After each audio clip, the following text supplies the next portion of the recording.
fantasy short stories. Filled with Emptiness by Dan Crawford. The Order of the Forbidden Tomb was not a boisterous group, but when Sor Telemech rapped her knuckles at the head of the long, dark table, the room went more silent than the tomb had been in 3 millennia. The Archon looked around at the faces appearing and disappearing as candles flickered and shadows moved. Eyes were raised to her under the dull-grained chainmail hoods, the only spot of color in their uniform robes of shadow. 8 tall guardians sat around the scarred and ancient table, dwarfed by the high ceiling which seemed to reach above them forever among the dark walls, with darker fissures marking the last time the Foul One had tried to break free. Fra Evanar had paid for his carelessness then with death, if you could call it that, since small, screaming bits of him still turned up now and again. Telemech took a deep breath. Was it her imagination, or was the air fresher now, even this deep underground? Only one level sat below this, and that was the tomb itself. She caught herself checking the candle smoke for faces indicating the Foul One's presence. Best to get on with business. "The day none thought was coming has come," she intoned. "And it is over." "Offerings have dropped to nothing," said Sor Vesco, as usual ruining the solemnity of the moment. "1 pot of honey and a crock of turnip preserves." She jerked her chin up in contempt. "I caught 3 boys from the village scratching a vile limerick about the Foul One on our gatepost." Fra Maniro shook his head. "Not bad versifying, but I cast a spell to put the fear of the Order in them and made them scratch it out again." "I hope you jotted down the verse for the annals," said Fra Sibeli, leaning forward. 4 of the 7 towers are now completely deserted, save for the guardian spirits," Archon Telemech told them. "We trusted our minions too far." Mailed heads bobbed in gloomy nods. Each member of the Order had recruited minions. One group had gone so far as to pretend to be members of the Order and, declaring a new peace, had tried to set up a modest reign of terror around Needleburg. Sor Nepelini caught up with them and dealt with the problem, leaving their hands and heads on spikes in a little fenced-in area marking the spot where the rest of their bodies had been consumed alive by fire. Not the best advertisement for the Order, Telemech thought, but Sor Nepelini always had been a trifle showy.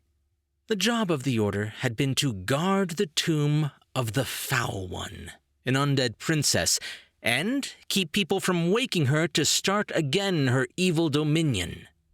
Telemech and most of the members of the Order had grown up in that forgotten world, where the sun burned and the wind froze at the same time, where nothing grew easily but mold which rotted almost immediately, and even death held no comfort.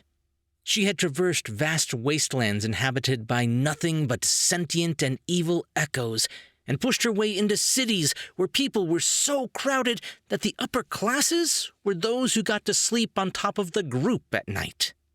"The blades in the Hall of Gallows have been dim for days, and the flails no longer rise from the brackets when the door is opened," Sor Baffy sighed. "It's hardly worth getting up in the morning to check them." In the rolling, blistering explosion which devastated the dining room where the Foul One was confronted as she ate from dishes that were living body parts carved from prisoners, the Foul One had fallen, and certain members of the Order in the direct blast from the amulet of the bull and the dog, enchanted by Fra Gurgic as he coughed out his last breath on the floor, had had their lives extended so they could guard the tomb once the writhing corpse of the Foul One was forced into it. Fra Sibeli set a large metal column on the table. "There has been not a glint of light in the beacon of warning, nothing of any color." "I haven't lit the candles in the deepest altar for days," noted Fra Ufalik, his scarred hands folded before him. "Good," Sor Vesco nodded. The way things are going, we'll run out of candles soon. There were plenty of candles. Sorvesco saw nothing between feast and famine. But heads nodded glumly again around the table. 3,000 years of vigil had followed. Each member of the order spent 8 hours at the tomb, 8 hours at research or office work. Mendicants, questers, and minions made for constant complications, and 8 hours of fitful sleep in a stone cell. Rituals were conducted to seal the foul one away even more securely, and a network of 7 towers with enchanted hourglasses tended by minions safeguarded the spells and amulets which held her down, asleep and unaware. Despite all these things, the foul one made a major attempt to break free every 600 years. Her leer and her song of blight and despair would be known again for a while until the chaos could be put right. Each time she did this, she called forth acolytes who worshipped her darkness in memory, who sometimes waited decades after her outbreak to attempt the guardians of the tomb and free her by force. "There are bats moving into the tomb, preparing to hibernate, I'm sure," said Sor Yamasha. "That has never, ever happened." "No, nothing went there of its own free will except us," said Fra Ufalik.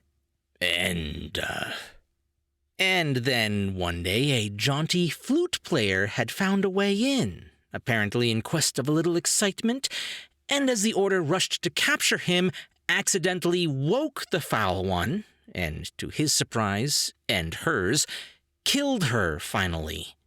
The prophecy about the tube of silver had been nothing but true, and the long vigil was over. Archon Telemech set her hands together. Rough to be out of a job at 3063. "Rogan brought in 17 shields with the foul one's emblem," Sor Nopolini noted.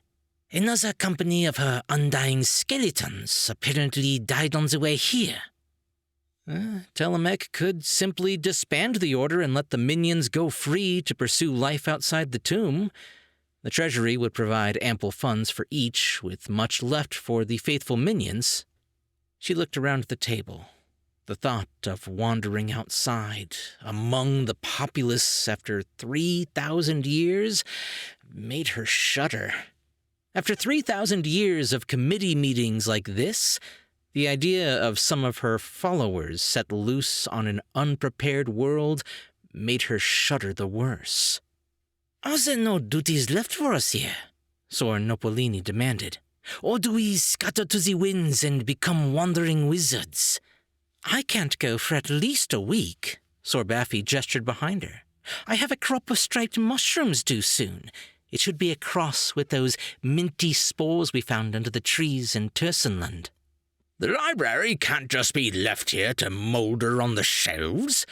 Fra Maniro himself had collected roughly 3/4 of the books in the library, working on his compilation of poetry about the misdeeds of wicked ghosts.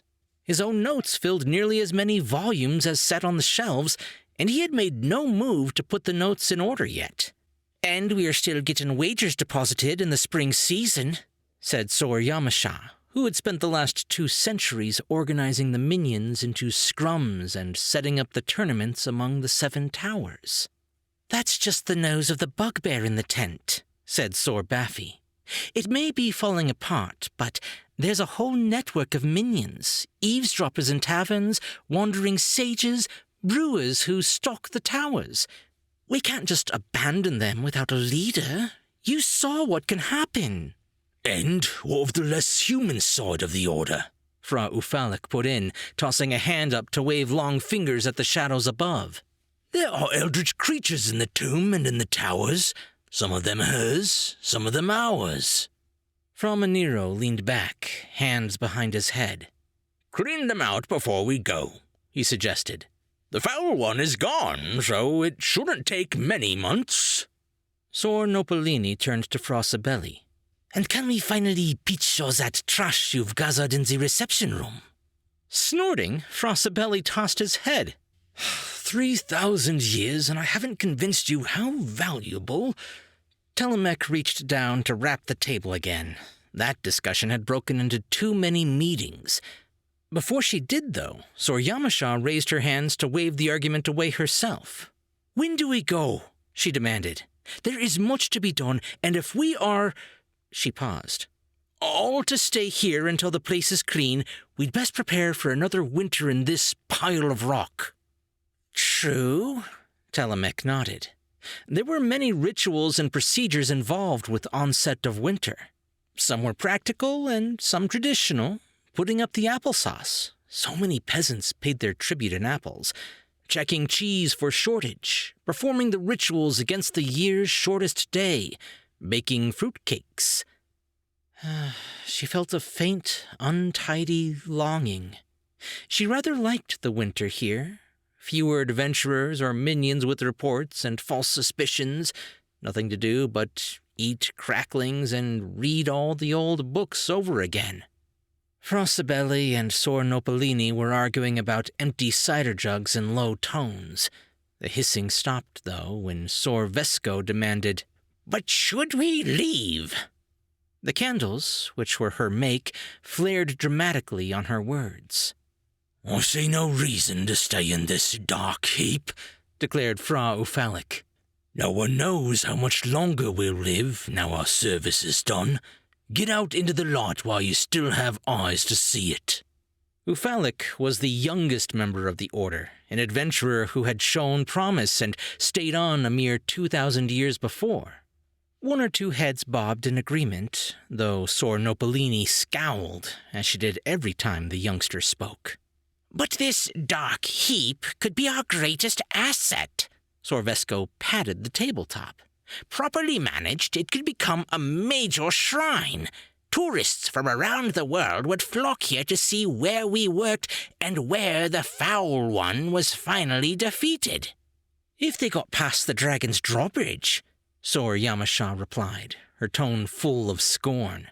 "We could replace it with a handsome covered one, now that we don't need to keep out her worshippers." Sor Vesco had obviously given this a lot of thought. "Maybe we could get that flute player to drop in and tell his stories." Not all of them." Fra Maniro didn't sound much more convinced than Yamasha. Sor Vesco rose a little from her seat. "We could clean him up a little, and make him an example for the younger ones to follow. We'd tell them they could be like, what was his name?" "Binak," said the Archon. "I dare say we could come up with something," Fra Maniro put in. Fra Ufalic was thoughtful. "He was kind of cute." "We do not," snorted Sor Nopolini, "use the word cute." "Maybe we didn't," said Fra Ufalic, unabashed.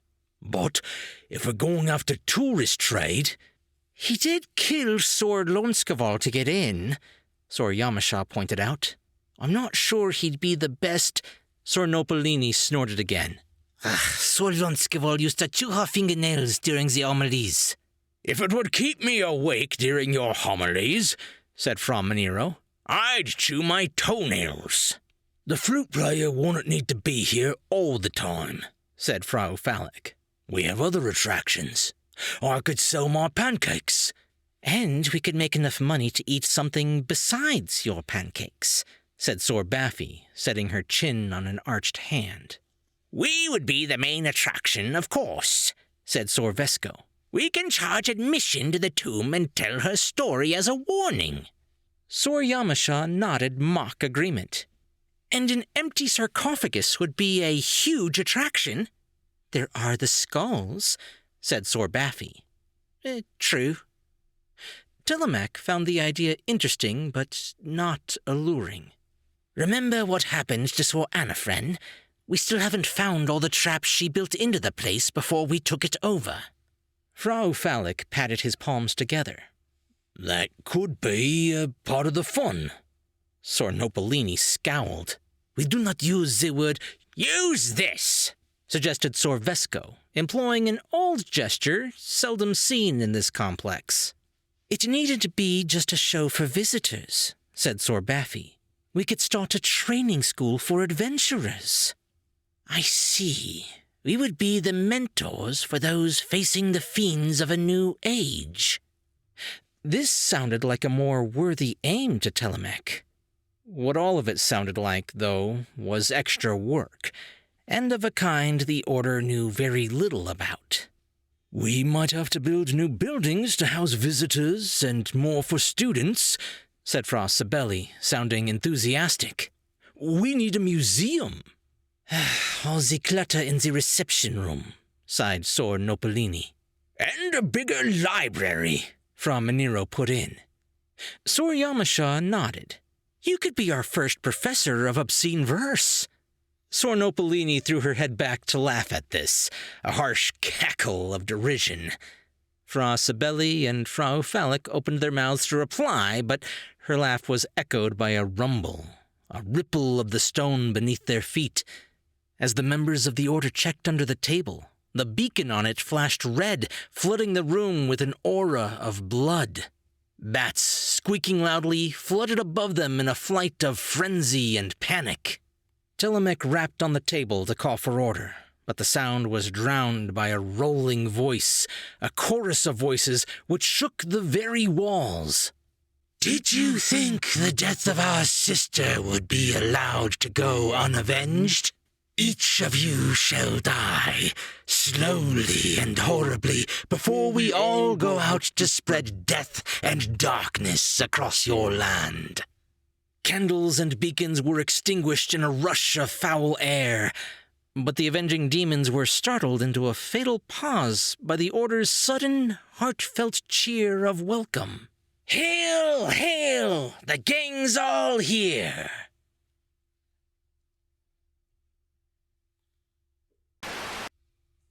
Dan Crawford is older than he used to be. He thinks his 3 novels, published in the 1990s, are about due to be rediscovered, although they were not all that discovered at the time. Hey guys, I hope you enjoyed that story. Dan Crawford has been on the channel several times before, so if you'd like to listen to his other stories, I'll leave a link in the description below to where you can find them. I love these behind-the-scene kind of stories, the bits that you don't see in the main tale. The people who handle the day-to-day of all the stuff around the main hero are obviously going to be affected when something catastrophically changes. And while the concept isn't exactly new, I always gravitate towards this kind of tale because it's just so much fun to see the little people, you know? I think it's way more relatable. But that's just me. I hope you guys like this story. If you did, be sure to leave a thumbs up and a comment if you're on YouTube. Or if you're listening to the podcast, just be sure to subscribe for more brand new short stories. I'm Chris Herron, and that's it for today's Tall Tale TV.